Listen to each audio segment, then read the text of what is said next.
Hello, and welcome to Establishing, Driving Thought Leadership, and Building Your Brand. Thank you for joining us for this session of the PR Essentials Summit. Have you ever wondered how experts get their status, or do you consider yourself an expert and feel like you should be placed somewhere? If you've trained in something or established any kind of career longevity, there's no reason why you shouldn't be an expert in your field. It's all about being visible, saying interesting things, and getting exposure and awareness for you and your brand. There are stepping stones to every part of the PR process. And today I'll speak with our friend, Omar Hamdi, Director of Pathos Communications, in addition to being a TV host, producer, writer, and media advisor. For more than a decade, he has worked with entrepreneurs and brands to establish recognition in the media, and I 100% vouch for him.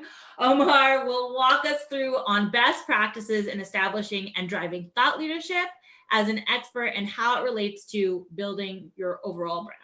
Welcome, Omar, and thank you so much for joining us at the PR Essentials Summit. Hi, Ranjini. Thank you so much for inviting me. It's great to be speaking with you. Great. So we're going to uncover some secrets today, hopefully, and have these people walking away with lots of information. So sounds like a plan.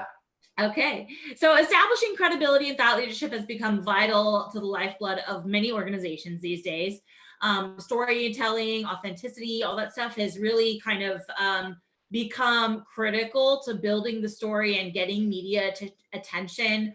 How you select partners, collaborators, deals that go through in business today. And I think I pretty much check out the profiles of anyone I work with. I think you'll agree that we all do that. We do a little bit of cyber stalking to everyone. And I'm always hoping that whatever startups we work with have a C-suite that is visible, says something important, and maybe is willing to kind of go out on a limb a little bit to promote their brand. And I know that's what you do for many, many businesses. So I would love for you to talk today about addressing the importance of credibility and thought leadership in today's business. And I hate to use the kind of thing that we're talking about now, which is like COVID, post-COVID era, but especially in the post-COVID era, can you kind of talk about how important it is to build yourself as a thought leader for not just yourself, but also the brand? Well, absolutely. I think more and more, there is just no difference between a personal brand and a corporate brand. And that's the case for tiny little startups that are really nothing more than a business plan. But that's also the case for the biggest corporates in the world. We want to know who these people are. Mm-hmm. It's not enough to just know about the iPhone that's in our hand. We want to know about Steve Jobs, and we want to know about the new guy too, who hasn't done as good a job as Steve Jobs telling us about himself. So that's why I'm calling him the new guy. So, and I think certainly if you're trying to change things. So here's the other thing. I want to play devil's advocate as well. Uh-huh. Not every business owner in the world needs to wake up in the morning and say, I want to write an op-ed for the New York Times, right? Mm-hmm. If you're running a business that doesn't have anything to say and doesn't want to change the world and doesn't want to shake things up and doesn't want to raise awareness, if you're running a dry cleaners and you're on a street with 3 other dry cleaners and you all basically feel the same about the state of dry cleaning, some things get dirty and need to be dry cleaned, there probably isn't a need for you to go on CNN, talking about the breaking news. Right. However, for a lot of businesses, the businesses are more ideological than perhaps they realize. Mm-hmm. Certainly a lot of the more tech-driven, cutting-edge businesses that you might work with, for example, mm-hmm. A lot of these business plans have a real ideology to them. There's a version of reality that they're trying to create, and they're saying that this business plan, this business can be part of humanity's journey from where it is to where we want it to be. And if you've got that ideology and you've got that vision, you really need to be brave and bold and be talking about it. And probably a lot of people underestimate how important that is, but also how doable that is. A lot of people might think that, okay, well, unless you're a politician or unless you're Elon Musk, no newspaper editor is going to be interested in your views. But actually, probably a lot of them are. And I have to say, the entrepreneurs that we work with are intellectually some of the most interesting people we work with. Yeah, I definitely agree with you that accessibility seems like it's far-fetched. I know even when I'm writing stuff for different publications, I know like my parents are like, how did you put that advertisement in the paper? Like they're still confused. Like, how does that happen? How does someone like me or their daughter like become a thought leader? And I think that's something. But why not you? But why not you? Because you are yeah, exactly. So why not you? You know? Exactly.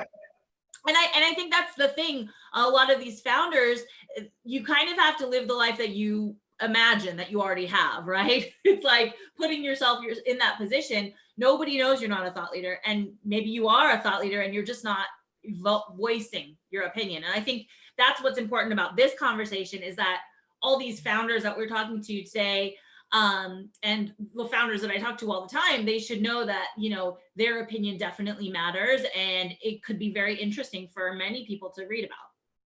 Absolutely. And I think a lot of businesses can sometimes underestimate how much advocacy there needs to be. So a lot of the time, I'll give you an example. One of our clients is a VC fund, and it's a VC fund focused on Southern African female-owned businesses. And it's a very successful VC fund. And there are some really, really amazing businesses in that part of the world run by women, and they get investment and they grow, and it's great.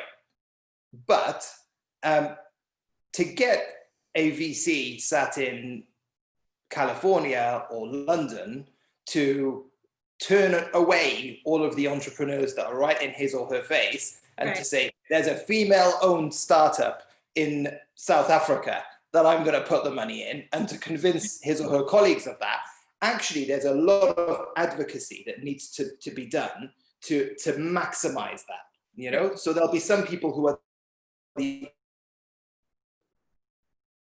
early adopters.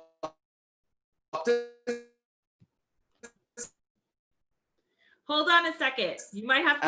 And you don't need to do much preaching to them. Hold on. You might have to repeat. Then that can grow your market. You might have to repeat that a little bit, because we kind of got you cut out a little bit.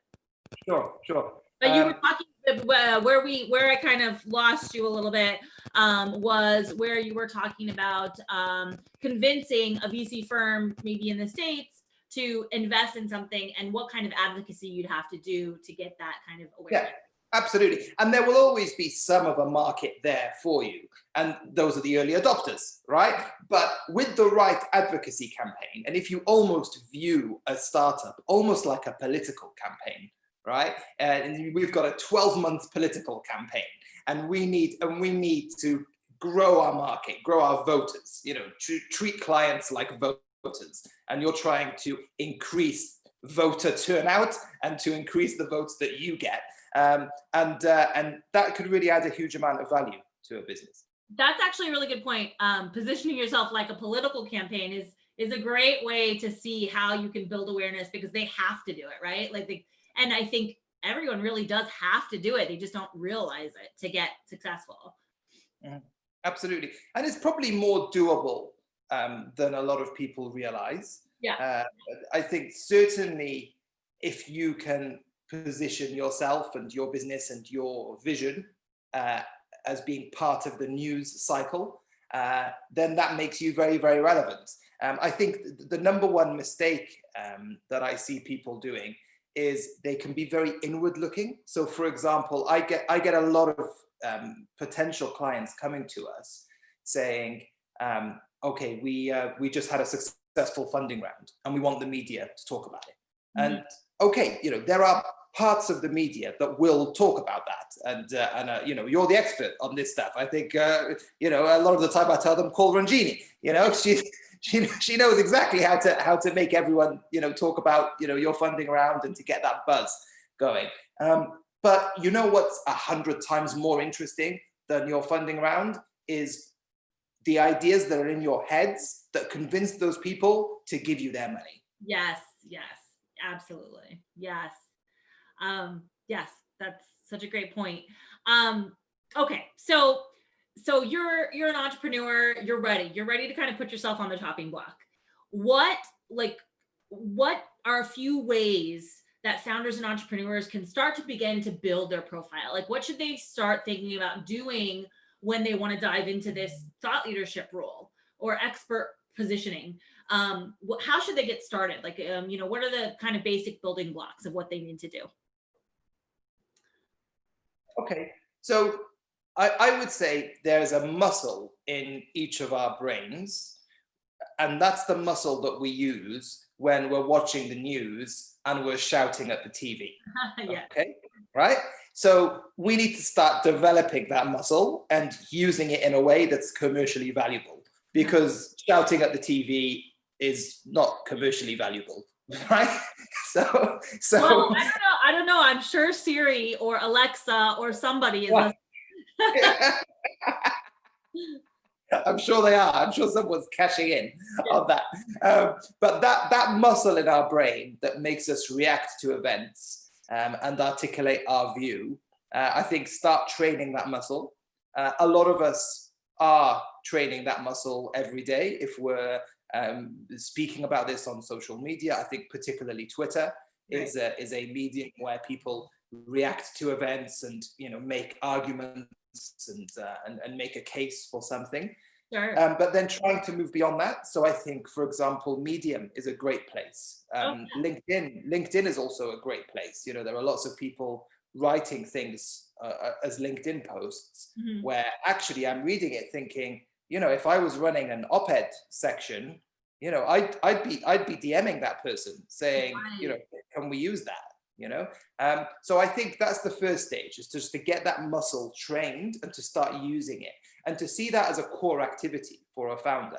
That part of my core activity is once or twice a week to talk about what's happening in the world and how I see it and how I see my business or my industry as part of that. I think that's the first step. Once that muscle has been trained up, then I think start talking to editors, start speaking to publications. If you want to sort of do it yourself, I think it's probably more doable to start at, say, the local level, your local paper. If there are sort of industry-specific websites, industry-specific news sources, and to just work your way up. And at some point, maybe it's worth getting an expert in who can sort of turbocharge this, because this is labor-intensive stuff, and it can be hard to judge. If you and I were to speak for an hour, and I was spending half an hour speaking, you were spending half an hour speaking, there would be some things in what each of us said that would be really interesting to the media.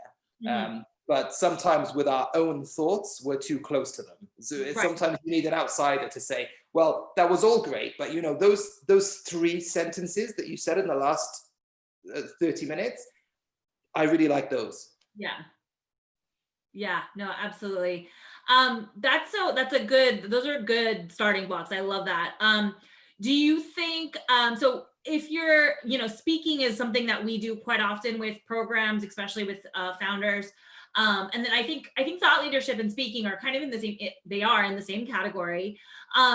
Do you think, and do you think it's a good idea to have a personal website that kind of talks about some of your opinions? Or do you think that's necessary, unnecessary? Like, what kind of resume are we building when we're talking about thought leadership? Obviously, it's not a resume like you're applying for a job. I know oftentimes we recommend that people have links to things that they've done. So like, what should they be looking at if they don't quite have those links yet, but they are trying to build some kind of profile or a place where people can see what they can talk about? I think a personal website is great, but I think also using social media as your personal website can be great. I think LinkedIn in particular is sort of the the personal brand shop front for a lot of people, and using everything you can. So whether it's that, whether it's a personal website, for some people they may be notable enough to have a Wikipedia page. If you're not notable enough, then that can happen quite quickly once you start being more active in the media. Right. But certainly, I think it's telling your personal story as much as you are telling the story of your business, and realizing that those two stories are parts of the same story. And I think that's something that investors are looking for more and more and more. Is your story as interesting as the corporate story? Because no one wants an About Us tab on a corporate website that says we are managers and we're quite effective managers, and don't worry about us, we're running things very efficiently, you know. Absolutely. What about the medium of those channels, right? Like, we do a lot of, I mean, I do a lot of writing, but I try to also like shake it up by like doing podcasts, and obviously here we're doing a virtual summit. So a lot of this stuff is webinar kind of focused, or, visual focused, but what is a kind of good mix of a formatting? Does it matter? What do you think about that? That's a really good question. And I would say whichever medium works best for you. Okay. So speaking for myself, when I'm communicating with people, my preferred medium is a voice note over WhatsApp. That's, if I could only use voice notes over WhatsApp till the day I die, I would be so happy. And that works better for me. So maybe a podcast would be great for me. Other people are maybe much more visual. And they need to be sort of using their hands, and maybe they're more comfortable communicating with some graphics or some imagery.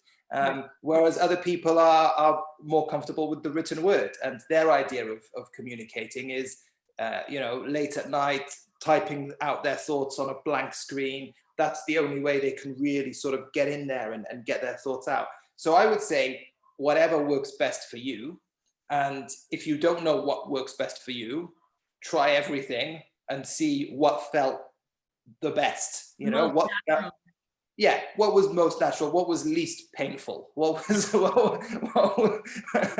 yeah, maybe that's a better way of putting it. What was the least This is my cynical Britishness coming out now. It's about what's least painful. That's how we express positivity. Awesome. No, that's really great. I think I like that, what's least painful too, because I think I do talk about thought leadership with startups and companies, and that's the first place we go is with the written word, right? So I think there is a little bit of freedom in the formatting of that. And I like the idea of really presenting yourself in social media too, because that could just be a medium as well. So I feel like that's a great way of thinking about it. You don't have to talk in long article formats. You can speak in short formats too. And that's always great. And the great thing about today and today's digital media is that there is a format for everybody. Like if they wanted to TikTok, which I don't know if TikTok is really business oriented, but if they wanted to TikTok, they could. Yeah. Actually, I saw this awesome TikTok on LinkedIn. She's like an HR person, and it was like kind of entertaining. And she was just like dancing and talking about like employment and applying for jobs. And she just did a really great job. And I'm guessing like her kids maybe helped her with it, but it was so entertaining. And I watched it like 3 times. It was just 1 minute, but I was just like, she did such a good job, and like getting her point across about how to apply for jobs, and that you should be applying for jobs in December, because it's a slow month for some people. So it was just the way she communicated that was really marvelous, actually. Absolutely. And there's a medium for everyone. A medium for everyone. So there's sort of no excuse not to try it. Yeah. And it really does. Here's what it really comes down to is this: if you do it right, this will put money in your pocket. This will put dollars in your bank account. People will be much more likely to do business with you if you're seen as a rock star. Well, so that's That brings up another question that I did not have, but how are you measuring this? How are you measuring the success? How do you measure the success of thought leadership? Mm. So this is the least quantitative thing you could do, Yeah. right? Because it's on a medium that you don't control. So if you've got an op-ed on a news website, they will never tell you how much traffic they get or how many people read your piece. Right. You can get a sense. You can get a sense if something has gone super viral by looking at the URL on Twitter and things like that. But that can only just give you a general temperature of how it's doing. So if you're the kind of person who needs that sort of really quantitative measure of, exactly this many people saw this and this many eyeballs and this many clicks, then maybe there will be other media that will work better for you. But the real test for me is if you're trying to nurture a client and you send them something you've written and they go, wow. Yeah. And then they become a client. So that's not super measurable, but you can see the effect of it. Yeah, totally. I mean, I think to your point also, I mean, obviously some of these questions, I know some of the answers. I'm not gonna lie. So yeah, I think a lot of these thought leadership pieces are validation for your expertise, and so it definitely can help in the new business process when someone's asking you a question and they're really feeling uncertain, and then you've written something in the Wall Street Journal or the New York Times, and that could be part of your answer. Well, I was talking about just this issue last week. The other day. Yeah, exactly. Do you subscribe to Time magazine? Because I was just saying this. And, and there's a reason why the most powerful people in the world do this. There's a reason why ministers of governments, heads of state, ambassadors, billionaires, politicians, there's a reason why they are all fighting over these column images. Right. Because it helps their power. Yeah.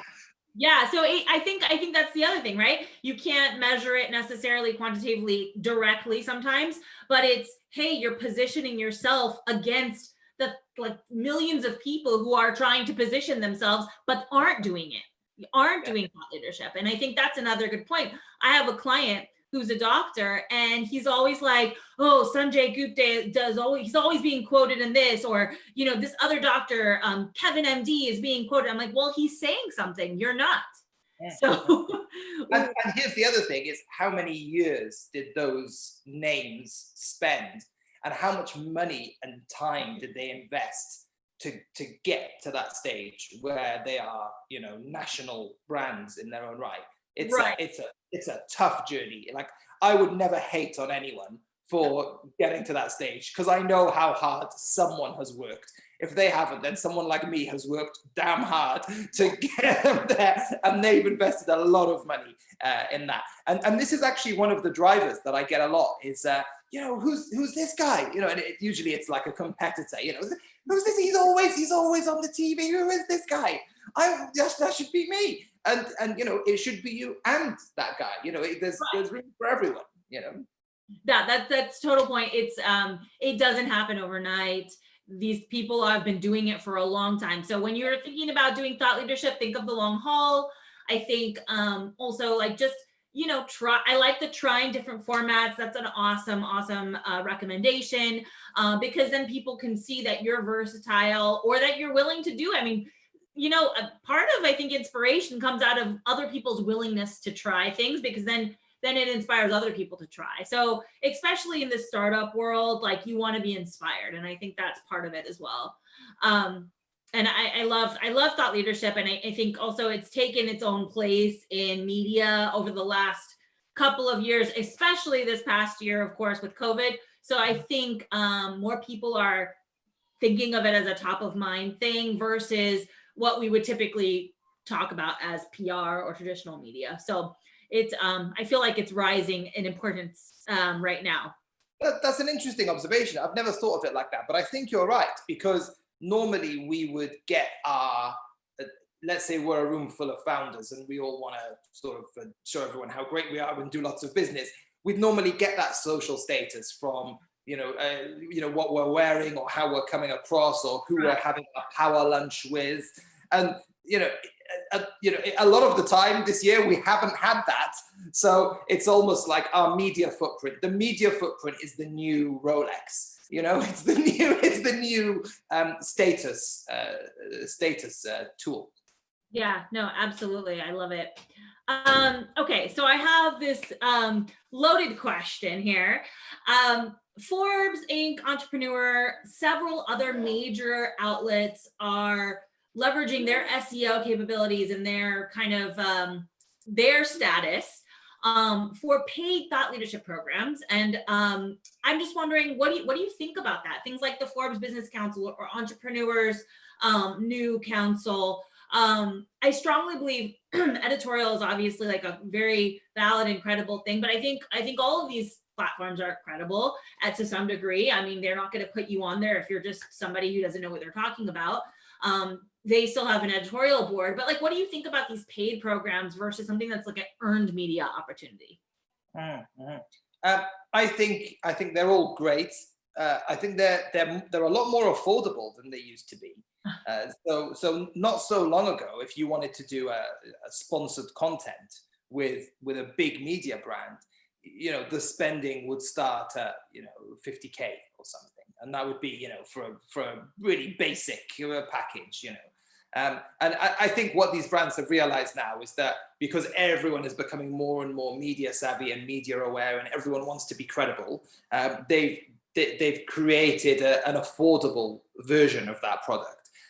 So a lot of these brands are very affordable. We're talking about a couple of $1,000s can get you that stamp of approval. So we're not talking about huge amounts of money at all. So I'm sort of saying, why not at that price? Yeah. And this is what they've gone for. They've gone for why the heck not pricing. That's the price point that they're aiming for. And I think they've succeeded. What's the value of it? It is valuable. I think a lot of people are quite cynical, and even outside the PR world that you and I live in, I think a lot of people will pick up on the difference between paid content and unpaid, bona fide editorial content. But even then, I think it's worth it. And maybe it's probably a good stepping stone, I would say, because it's reliable. You pay that money and you get that exposure, and you get a taste of it. And if you suddenly feel that you're 10 times more confident going into a pitch meeting because you've got a few media badges on your pitch deck and you can say as featured in, and you feel like that's giving you huge value, then maybe continue down that path and say, okay, how do I get into the editorial, and how do I become someone who's recognized just because of what I'm saying and not because of the money I'm paying. So I think as a first step, absolutely. I think all of those programs are awesome. That's a good overview. I like that. Actually, that just brought up a question. I'm going to make this my last question so we can wrap up. But I guess, just because I like to give everyone some actionable things from all these sessions that we're talking about today. What are some kind of key things to keep in mind? Let's say if I'm writing an article and I really want to position myself as a thought leader, I don't want to be annoying, or, people have a tendency to kind of promote their companies. What is the, maybe like a few best practices when you're writing a piece, maybe for not the first time, but in the beginning, to really create something worth value that people will, look at and appreciate? Sure. So in no particular order, I would say don't sell. I think one of the tragedies of my life is that people think marketing and media are the same thing. So don't sell, and realize that actually your thoughts and your ideas are the best advert for your business. They really are. The thoughts and the ideas that drove you to do one of the hardest things in the world, to start a business or to join the C-suite. That those thoughts and those ideas are the most interesting advert. So that's number one, don't sell. Number two, try to be of the moment. So a lot of people have really great ideas in the abstract, but they struggle to connect them to what's happened ideally today if not today, then this week or this month, right? And I think that can make it a lot more interesting to a broader audience, rather than you always preaching to the choir, and you've just got, you know, the people who were already interested in that subject are now reading your article about that subject. If you can explain, I can give you an example. One of our clients is a supply chain business, a supply chain consultant. Now, supply chains are not the sexiest subjects in the world. You know, there aren't loads of kids saying, you know, mommy, daddy, I want to be a supply chain person when I grow up. You know, forget being an astronaut. I want supply chain. Yeah. So it's not sexy stuff.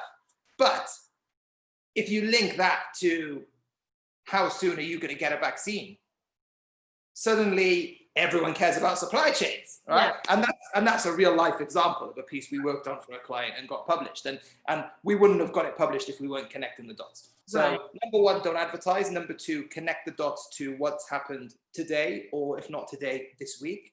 And number three, I think is to not censor yourself. Don't censor yourself. I think something I learned a long time ago is to write unthinkingly and then edit ruthlessly. And I think a lot of people try to do both of those stages at the same time. And there's a big cultural thing here as well. You know, I've noticed that clients, so about a third of our clients are in the US, about a third are in the UK, and a third are in sort of the rest of the world.